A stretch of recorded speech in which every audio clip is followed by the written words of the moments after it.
सनातन धर्म विश्व कल्याण का संदेश देता है। वसुधैव कुटुंबकम यानी पूरा विश्व एक परिवार है, यही इसका मूल मंत्र है। और इसी भाव और विचार के साथ द हिंदू टुडे लंदन ने हिंदी भाषी जनमानस के लिए पितृपक्ष को सरलता और सहजता यानी आसान भाषा में समझाने के लिए एक रिपोर्ट तैयार करने की कोशिश की है। उम्मीद है ये वेब स्टोरी सनातन संस्कारों के प्रति जागरूकता और श्रद्धा का मार्ग प्रशस्त करेगी। आइए आपको बताते हैं और समझाने की कोशिश करते हैं कि पितृपक्ष के दौरान अपने पूर्वजों को याद करने और उन्हें श्रद्धांजलि अर्पित करने के पीछे एक दर्शन ही नहीं, विज्ञान भी है। इस वर्ष यानी 2024 में पितृपक्ष की शुरुआत मंगलवार 17 सितंबर से शुरू होगी, जिसका समापन 2 अक्टूबर को होगा।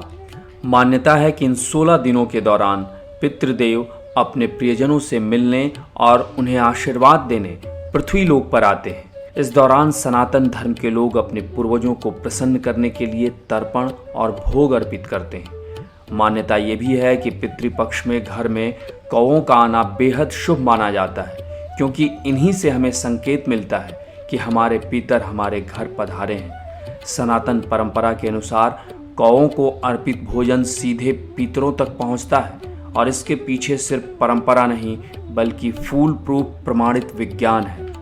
वन्य जीव एक्सपर्ट डॉक्टर आर.के. सिंह के अनुसार भाद्रपद महीने में मादा कौवे अंडे देती है और तब उसे अतिरिक्त भोजन की आवश्यकता होती है, और ऐसे में पितृपक्ष में कौओं को भोजन कराना एक तरह से उन्हें संरक्षण प्रदान करता है। दरअसल जो ये पक्षी हैं, ये पक्षी अक्सर हमारे लिए बहुत ही आवश्यक हैं। जो भी बाहरी पक्षी हैं या प्रकृति है, उसके बिना मानव का रहना संभव नहीं है।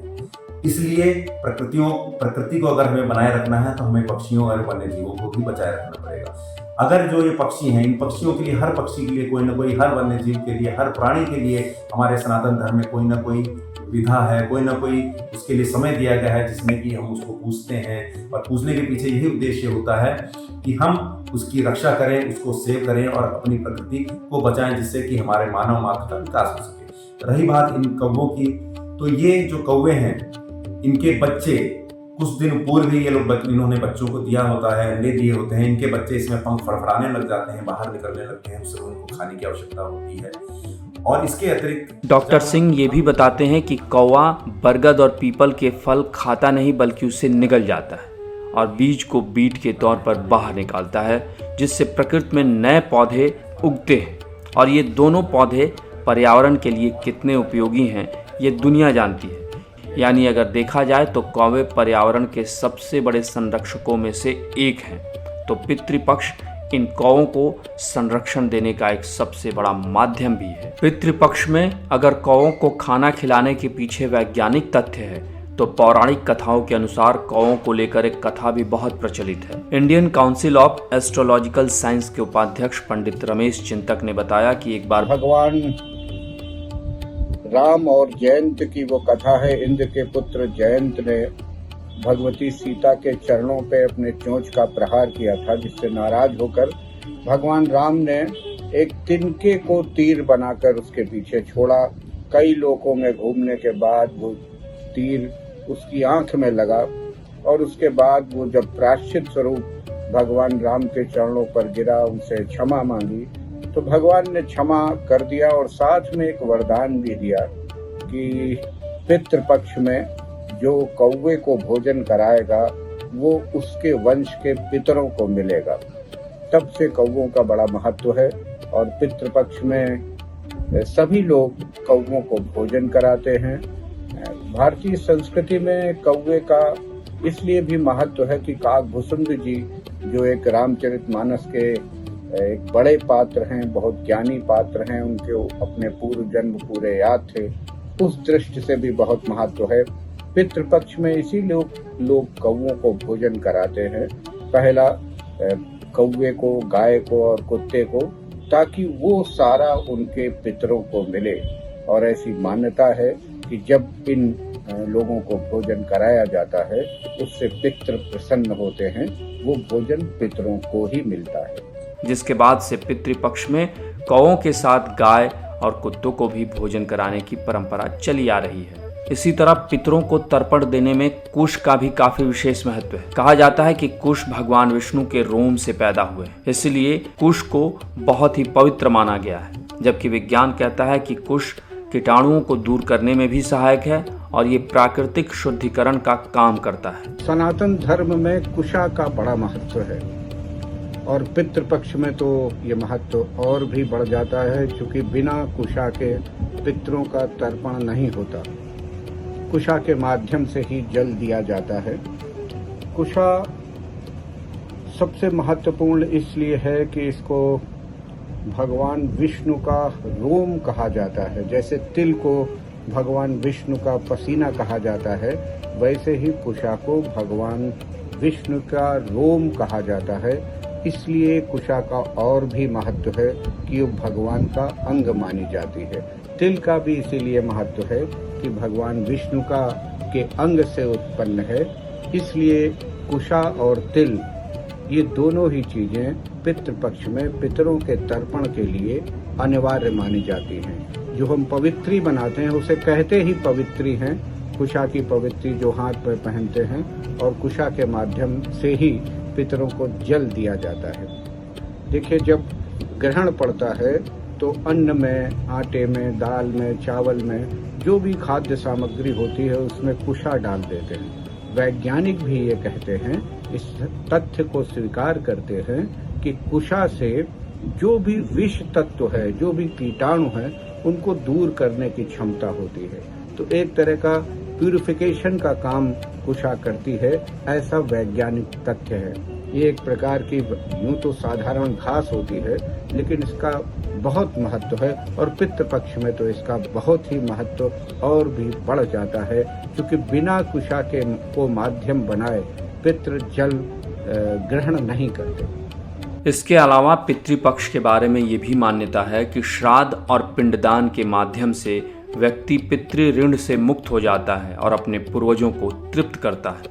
वायु पुराण के अनुसार श्राद्ध से संतुष्ट होकर पितर सुख समृद्धि का आशीर्वाद देते हैं। पितृपक्ष के वैज्ञानिक और पौराणिक मान्यताओं के अलावा इसका आर्थिक और सामाजिक पहलू भी है, जिसे जानने के बाद आपको भी लगेगा कि सनातनी सोच कितनी गजब की दूरदृष्टि वाली है, जहां अतीत, वर्तमान और भविष्य का पूरा लेखा जोखा उपलब्ध है। कानपुर के VSSD कॉलेज की प्रोफेसर डॉक्टर जया मिश्रा के अनुसार सनातन धर्म में सामाजिक और आर्थिक दृष्टिकोण काफी महत्वपूर्ण है। इसलिए पितृपक्ष में परिवार एकजुट होकर पूर्वजों को सम्मान देते हैं। इस दौरान किया गया दान समाज में संसाधनों का पुनर्वितरण और स्थानीय अर्थव्यवस्था को भी मजबूत बनाने का एक साधन है। देखिए, पितृपक्ष की जब हम बात करते हैं तो हम सभी जानते हैं कि पितृपक्ष में हम अपने पूर्वजों को याद करते हैं, उन्हें सम्मान देते हैं।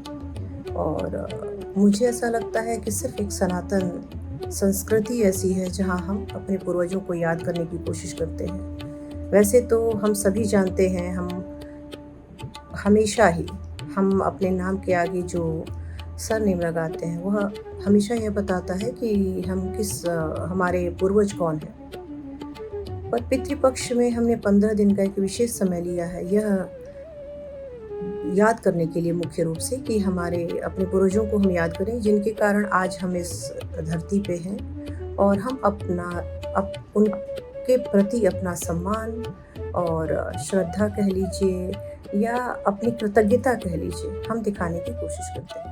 गया आज बड़े तीर्थ पर्यटनों में से एक है, जहां स्थानीय लोगों को बड़े पैमाने पर रोजगार मिलता है। एक अनुमान के अनुसार पितृपक्ष में करीब 40 लाख लोगों को रोजगार मिलता है और गया में अकेले लगभग 1000 करोड़ रुपए का लेन देन होता है। कहते हैं कि पितृपक्ष के समय पितरों की आत्मा की शांति के लिए पिंडदान किया जाता है और पूर्वजों की तृप्ति के लिए भोजन और जल अर्पित करते हैं। ये जल अर्पण जल संरक्षण का भी संदेश देता है। दरअसल पिंड में जिन सामग्रियों का प्रयोग किया जाता है वो पौष्टिक तो होती हैं, साथ ही पक्षियों और जानवरों के लिए भोजन का स्रोत भी बनती है।